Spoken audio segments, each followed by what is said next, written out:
Brenda Wanga, Citizen TV, Kakamega County. Well, as I mentioned earlier in the broadcast, we were looking to speak to Governors-elect of Kakamega County, Fernandez Barasa, and Abdul Samad Nasir of Mombasa County. At the moment, we've got Fernandez Barasa live joining us on the broadcast this evening from Mumias, Kakamega's county. Governor-elect, first things first, and I trust you can hear me. Congratulations. How does this day and this moment feel like? What does it feel like for you? First and foremost, I want to appreciate the people of Kakamega.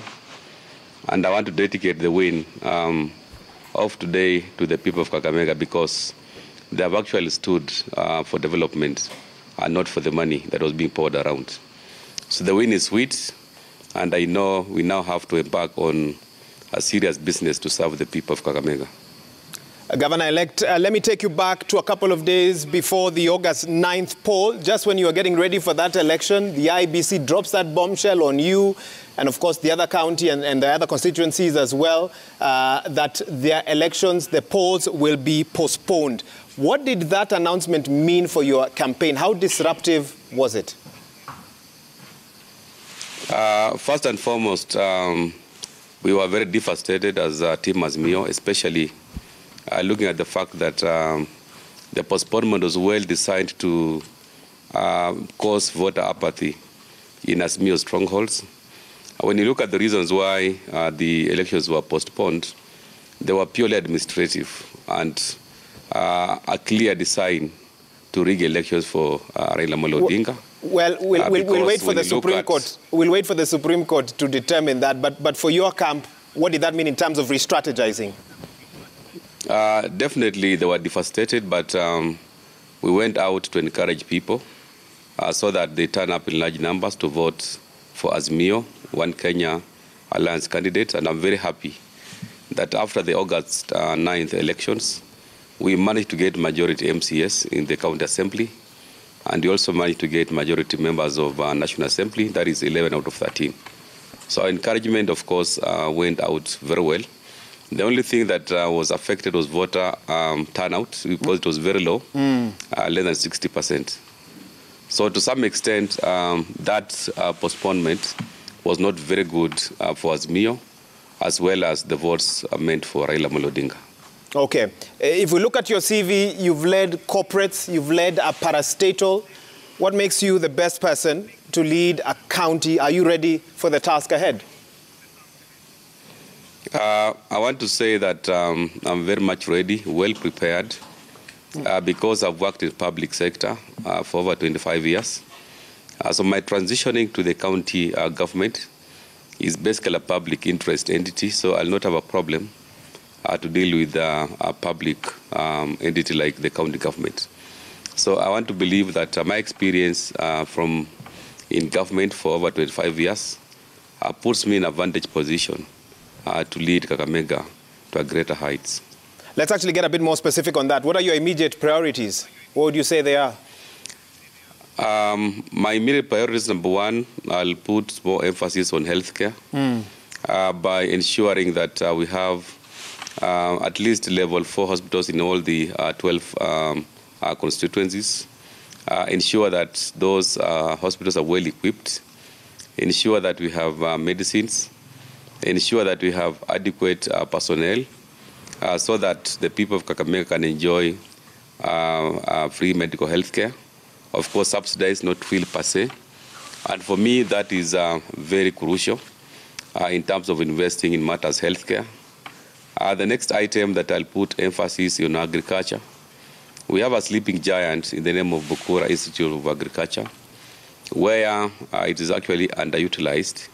And I intend to partner that agricultural institute with our local university in Kakamega, Masinde Muliro, so that we have value addition. And also that will, of course, bring on board a lot of satisfaction in terms of food security, so that we invest a lot in agriculture in order to address the issue of food security. In terms of making sure that we have development across the 60 wards, I intend to push forward a motion to the County Assembly so that we have the ward fund to be administered by the members of the County Assembly, that is the 60 wards, This will make sure that all the infrastructure projects, including water, electricity, are actually devolved to the ward levels. Governor-elect, there's no... Let me interrupt you there. What's your plan for Mumias Sugar? It was key on your manifesto as you campaigned. And I want to make it a two-in-one question. What do you think has prevented the revival of Mumias? Because many before you have promised that they will make it work again. And what are you going to do differently? First and foremost, Mumias Sugar has failed because of many cartels, political cartels. Guys who have been given a free hand to import sugar. But more keenly is the interference with the efforts by the receiver manager, who had been contracted to get somebody hired to at least put forward a strategy of reviving the factory. I was on record supporting the receiver manager in getting an investor to come and, of course, do a lot of revival programs, investing in our farm inputs, investing in ensuring that the factory is operational. But when you get politicians going to court to stop those efforts, for me, the political interference is one of the big challenges which Mumias Sugar is facing. So at the political leadership at the county level, I will support any initiative from the investor and also make sure that we sensitize farmers so that they can actually embark on planting sugarcane. Because I know most of the farmers have actually now diversified. They're not planting sugarcane anymore because they feel it's not well paying. So one of the duties as the leader of this county is to invest in a lot of sensitization programs so that farmers can actually have cane development, support the investor in the efforts of reviving the factory, because there's a lot of factorial effect when the factory is up and running. We'll create employment. We'll, of course, provide raw materials for the factory. There's value addition in cogen, which will generate electricity. We have ethanol. So there are many other benefits which the people of Kakamega will get when the factory is up and running. So my role, as I said, number one, is to support the programs of the investor, at the moment the Sarai Group, so that the 20-year lease that have been given to make sure that the efforts of making sure the factory is up and running are supported, sensitizing farmers, and making sure that cartels who interfere with operations are shamed. Any timelines that you can tie with those promises? Any timelines that you can promise farmers watching? Of course, as we speak right now, I know we have in and out battles in court in as far as the support of the investors concerned. So I believe it is something that I can take it as a priority item so that using my network in government is to ensure that this local investor is given a lot of support. So I can say in my next 100 days, I'll give it priority as one of the things which I'll support. Okay. So that farmers can get back to planting sugarcane. Governor-elect, what will be your style? Because your critics have accused you of being, quote-unquote, a project of the outgoing governor. Will you follow? Okay, I see you smiling. Maybe it's not the first time you've heard that. Will you follow in his footsteps? Will you strive to complete his projects? Or will you chart a completely different path? First and foremost, I want to disassociate myself from that tag of being a project.